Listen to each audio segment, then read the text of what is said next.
Негізі осы неге келген кезде көп адам қателесіп жатады. Жалпы біздің көшет болса болды еге салады. Көшет болса болды еге салады. Мынау біздің базарларда мынау басқа ұлттың өкілдері кеп осы біздің Қазақстандың несі кеп сатып кетеді көшеттерді. Оның ертең қалай болып өсетіні бір жаман жері, ертең өскен кезде, піскен кезде ғана білесіз. Қандай өнім бергенін, қандай болып шыққанын. Ал мен енді бір халыққа айтарым, гибрид дейді ғой, будан дейді.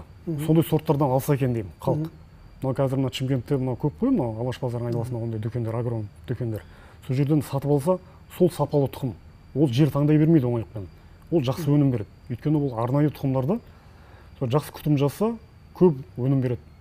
Осы жерде жаңа дегенде кез келген нені еге салмай, сондай арнайы агромагазиндерде сатылатын сондай тұқымдардан алып көшет өндіріп ексе екен деймін. Сол кезде мол өнім алады, әрі дәмді болады.